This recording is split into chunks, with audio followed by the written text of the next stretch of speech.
بسم اللہ الرحمن الرحیم. بہار علم کے ساتھ آپ کی خدمت میں حاضر ہیں. ہمارے ساتھ قبلہ ساجد حسین نقوی صاحب، ساجد حسین وکیل صاحب موجود ہیں. اگر بہت جلدی سے بات بڑھاتے ہیں کیونکہ مجھے احساس ہے کہ ہدایت کا موضوع کچھ ایسا موضوع ہے کہ بڑا دقت طلب موضوع ہے، بلکہ اگر آپ لوگوں کے لیے کہا جائے تو ایک اشرہ طلب موضوع ہے. اور فقط جو ہے وہ 3 دن کچھ منٹ کی گفتگو جو ہے وہ اس کو آپ کے لیے سمیٹنا قریب ناممکن ہے.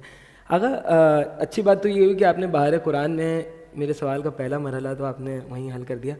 اگر ایک بالکل فنڈامنٹل کویشچن کہ ہدایت کی ضرورت اس اعتبار سے ہے کہ جب خدا نے ہمیں، جیسے آپ نے کل کہا کہ خدا نے ہمیں عقل دی اور فطرت دی، تو اب عقل اور فطرت کے ہوتے ہوئے دین کی یا قرآن کی یا ہادی کی کیا ضرورت ہے؟ کیا ریزن ہے کہ ہمیں جو ہے وہ صرف ہم عقل سے، جس سے ہم نے اتنی انوینشنز کر لی، جس سے ہم اتنا سوچتے ہیں، پوری انسانیت کی ارتقاء کا جو دور ہے، تو اب اس کے بعد دین کی کیا ضرورت ہے؟ بسم اللہ الرحمن الرحیم. دیکھیے، دین جو ہے نا، دین ایک ایسے میکینزم کا نام ہے کہ جو انسان کی ہولسٹک لیونگ کو سیف گارڈ کرتا ہے. صحیح. یعنی اس کی پوری زندگی کو سیف گارڈ کرتا ہے ہر اعتبار سے. مثال کے طور پر انسان کیا ہے؟ ایک سوشل کریشر ہے. صحیح. کریچر، سوشل اینیمل بھی کہتے ہیں کچھ لوگ. تو انسان سوشل اینیمل ہے یا سوشل کریشن ہے کا مطلب یہ ہے کہ وہ معاشرہ اور سوسائٹیز بنا کے رہتا ہے. صحیح. ہوتا یہ ہے کہ جب سوسائٹیز بنا کر انسان رہتا ہے تو سوسائٹیز میں رہتا ہے. جب معاشرہ ہوتا ہے تو مفادات ٹکراتے ہیں. معاشرے کے اندر سب مل جل کے رہتے ہیں تو مفادات ٹکراتے ہیں. جب مفادات ٹکراتے ہیں تو انتشار ہوتا ہے. جب انتشار ہوتا ہے تو فساد ہوتا ہے. اور جب فساد ہوتا ہے تو معاشرہ ٹوٹ جاتا ہے. ایک تضاد میں ہم پھنسے ہیں. یعنی معاشرہ بنا کے رہا، معاشرہ بنا تو مفادات ٹکرائے، صحیح. انتشار ہوا، فساد ہوا، معاشرہ ٹوٹ گیا. معاشرہ بنا، معاشرہ ٹوٹ گیا. تو کوئی ایسی چیز ہو جس سے معاشرہ ٹوٹنے سے بچ جائے. تو اس لیے یہ کہا گیا کہ ایک آنکھ ہے جو تمہیں دیکھ رہی ہے. قرآن کریم کی آیت ہے، بسم اللہ الرحمن الرحیم، قل اعملوا فسيرى الله عملكم والنبيين والمؤمنین یا والمؤمنون، کہ اے حبیب کہہ دیجئے ان سے کہ عمل کرو. تمہارے عمل کو اللہ دیکھ رہا ہے اور اس کا نبی دیکھ رہا ہے اور کچھ مومنین دیکھ رہے ہیں. سبحان اللہ. المومنون ہے، صحیح. خاص کچھ مومنین ہیں جو دیکھ رہے ہیں. ہر نماز پڑھنے والا، روزہ رکھنے والا اپنے آپ کو یہ نہ سمجھے کہ میں مومنین کا عمل دیکھ رہا ہوں، کہ جو جس وقت آگے دیکھ رہا ہے اس وقت اس کو یہ نہیں پتا کہ اس کے پیچھے کیا ہو رہا ہے. یہ تو ہر انسان اس کے لیے ہے نا. اب یہاں پر خدا تعالیٰ نے یہ کہا کہ کرو عمل، لیکن مسئلہ یہ ہے کہ جو کام دین، اب بات دین کی ضرورت کی تھی، تو اگر یہ کہا جا رہا ہے کہ سیف گارڈ کرنے کے لیے تو پھر قانون بھی تو ہے، لا بھی تو ہے. لا کو رکھا ہی اس لیے جاتا ہے کہ انسان کی زندگی سیف گارڈ رہے، سوسائٹی سیف گارڈ رہے، نظام زندگی ٹھیک رہے. جو عقل سے آپ تجویز کرتے ہیں قانون. تو قانون جو ہے نا وہ بھی وہی کام کرتا ہے جو دین کرتا ہے. تو پھر دین کی پھر ضرورت نہیں ہے، قانون ہے ہمارے پاس. تو جواب یہ ہے کہ قانون یہ کرے گا کہ جہاں پہ کیمرہ لگا ہوا ہے، جو بندہ سامنے کھڑا ہوا ہے، جو کیمرے کی رینج میں آ رہا ہے، سبحان اللہ. جو قانون کی نگاہوں میں آ رہا ہے، جو قانون کے رڈار میں آ رہا ہے، اس کو دیکھ کے تو قانون اس پہ حکم لگا سکتا ہے. لیکن سنسان گلیوں میں، ویران جنگلوں میں، بند کمروں میں جو ہو رہا ہے اس کو قانون نہیں دیکھ رہا. وہاں کے لیے کوئی میکینزم چاہیے کہ وہاں کون دیکھ رہا ہے. تو کہا وہ دیکھ رہا ہے کہ جو نہ سوتا ہے اور نہ اونگتا ہے. لا تاخذہ، قرب فشہد نجوہ. اچھا اب یہ دیکھیے، ہاں ایک تو یہ بات ہو گئی کہ دین کی ضرورت کیا ہے، نمبر 1. نمبر 2، عقل کے ہوتے ہوئے دین کیوں چاہیے؟ صحیح. جواب یہ ہے کہ عقل ہے اسی لیے دین چاہیے.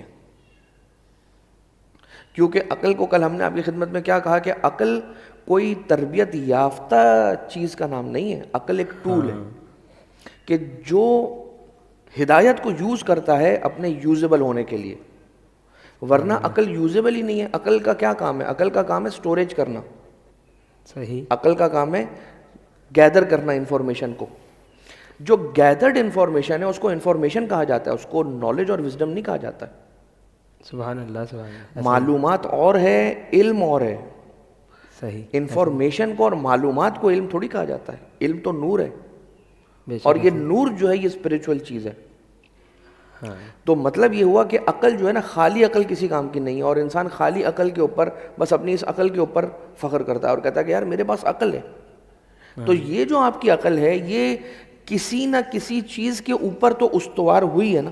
ہاں, بیکاز انسان جب پیدا ہوتا ہے تو کیا وہ سائنس اور آرکیٹیکچر اور لا اور فارمیسزم اور ڈاکٹر اور سب کچھ ہوتا ہے, MBBS ہوتا ہے, بچہ پیدا ہوتا ہے, کچھ بھی نہیں ہوتا. صحیح. جب پیدا ہوتا ہے اور پیدا ہونے کے بعد سیکھتا ہے, ہاں, انفارمیشن, علم, نالج گیدر کرتا ہے, دیکھ کے, سن کے, سمجھ کے, تو وہ بنتا ہے وہ جو وہ بنتا ہے. ہاں, ٹھیک. اب جب وہ بن جاتا ہے وہی کچھ جو پروردگار عالم نے رکھا ہے, تو اس کے بعد کہتا ہے کہ میں پروردگار کو ہی نہیں مانتا.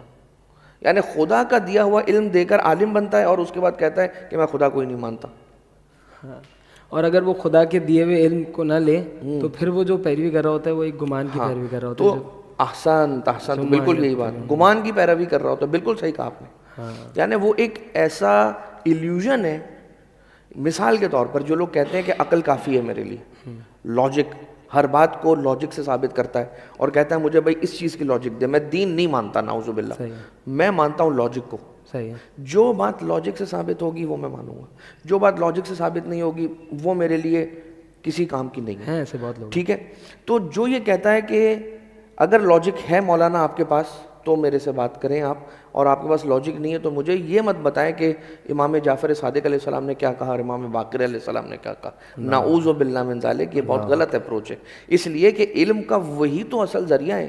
باقی جتنا بھی علم ہے وہ ایبسولوٹ علم نہیں ہے, وہ ڈیوائن علم نہیں ہے. جو ڈیوائن علم کا رستہ ہے وہ پانچویں امام, چھٹے امام, ائمہ اطہار, وہ جو لائنیج ہے, جو الہی لائنیج ہے, ایسا ہی وہیں سے آئے گا نا. اب یہ دیکھیں یہاں پر کوئی یہ کہتا ہے کہ بس لاجک, صحیح. اور جب تک لاجک نہیں ملے گی تب تک میں آگے نہیں بڑھوں گا. صحیح. تو خود اس لاجک, ہر بات کو لاجک, ہر بات کی لاجک مانگنے کی خود کیا لاجک ہے, یہ بھی تو ایک سوال پیدا ہوتا ہے کہ ہر بات کے لیے میں لاجک مانگوں گا, اس کی کیا لاجک ہے. تو اگر کوئی یہ کہتا ہے کہ میں آزاد ہونا چاہتا ہوں اور I want to be independent, I was born free and I am living free and I want to live free and I will die free, تو وہ حقیقت میں بہت بڑے مغالطے کا شکار اور ایک میز میں پھنس چکا ہے. ہاں, وہ کس میز میں پھنس چکا ہے؟ وہ یہ کہہ رہا ہے I want to be free, میں آزاد ہونا چاہتا ہوں, ہر قید سے آزاد ہونا چاہتا ہوں.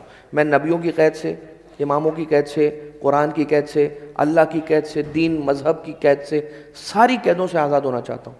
تو یہ ساری قیدوں سے آزاد ہو کر جو لاجک مانگ رہا ہے, تو اچھی قید سے آزاد ہو کر وہ اپنی ہی عقل کا قیدی بن رہا ہے.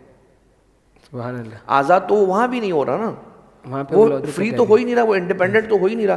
کیوں؟ کیونکہ جب تک اس کی عقل یس نہیں بولے گی تب تک وہ آگے نہیں بڑھے گا. تو اللہ کا غلام بننے سے بنتے بنتے ایک ایسا مغالطہ آیا, ایک ایسا فاشزم جس کو کہتے ہیں, یا فالسٹی آئی, کہ اس کو دیکھ کر وہ یہ کہتا ہے کہ نہیں مجھے تو اب کسی بھی چیز کی ضرورت ہے, مجھے تو اپنے بس میں اپنی عقل سے اور لاجک سے سوچوں گا. تو وہ خدا کی بات مان کر, جیسے انسان یہ کہتا ہے ڈاکٹر, اگر میں ڈاکٹر کے پاس جاتا ہوں اور ڈاکٹر سے دوا کیوں لوں, میں آزاد پیدا ہوں, میں ڈاکٹر کی بات کیوں سنوں, میں فارماسسٹ کی دوائی جو آتھورائزڈ فارماسسٹ ہوتے ہیں اس کی دوائی, اس کی سجیشن سے دوائی کیوں لوں. ڈیوینٹی کو چھوڑ کے میں فالسیبل. اس کی مثال ہے حضرت نوح علیہ السلام کے بیٹے کی مثال. وہ لاجک دے رہا تھا اپنے والد کو. سبحان اللہ بھائی, واہ. جب وہ حضرت نوح علیہ السلام نے کہا کہ میری کشتی میں یا ولدی ارکب معنا, ہمارے ساتھ سوار ہو جاؤ, تو بیٹے نے کہا سآوی الی الجبل یعصمنی من الماء, میں اس پہاڑ پر چڑھ جاؤں گا. اس کے خیال میں لاجک زیادہ صحیح چل رہا. اچھا, وہ لاجیکلی غلط نہیں تھا, یہ بھی میں آپ کو بتاؤں, اس لیے کہ وہ جو پہاڑ تھا that was the highest peak of the world at that time. وہ جو پہاڑ تھا تاریخ میں ہے یہ کہ جو آج نجف کے پاس بنتا ہے, یہ اس کی پلیسمنٹ, اس کی جو جگہ ہے, اور یہ ٹوٹ کر ریزہ ریزہ ہو گیا جب خدا کی تجلی اس پر ہوئی کہ کیا تو میرے اس نافرمان بندے کو پناہ دے گا اپنی پشت پر. اور پانی نے پورے اس پہاڑ کو بھی کور کر لیا تھا, اس اونچائی تک سیلاب کا پانی گیا تھا. تو جو لاجک ہے، جس دن خدا کے فیصلے کی جیت ہونی ہے اس دن کسی اور چیز کی جیت نہیں ہونی ہے. اس دن یہ طے ہے جو کشتی پہ سوار ہوگا بس اور بس اس کی جیت ہوگی. یہ مسئلہ اہل بیتی کا مسئلہ سفینہ. اور پھر جب آپ یہ بات کریں گے تو پھر یہی والی بات آ جائے گی کہ میرے اہل بیت کی مثال سفینہ نوح. سبحان اللہ. ہدایت کے موضوع پر بات ہو رہی ہے. بالکل میری بڑی ایک فیوریٹ دعا ہے اس سلسلے میں کہ ربنا لا تزغ قلوبنا بعد اذ ہدیتنا وہب لنا من لدنک رحمہ انک انت الوہاب. اسی دعا کے ساتھ کہ پروردگار میرے قلب میں کجی نہ آنے پائے اس کے بعد کہ تو نے مجھے ہدایت دے دی. سبحان اللہ. اور مجھے جو ہے وہ گفٹ دے اپنی رحمت کے صدقے میں کہ تو بڑا وہاب ہے, گفٹ دینے والا ہے, ہدیہ دینے والا ہے.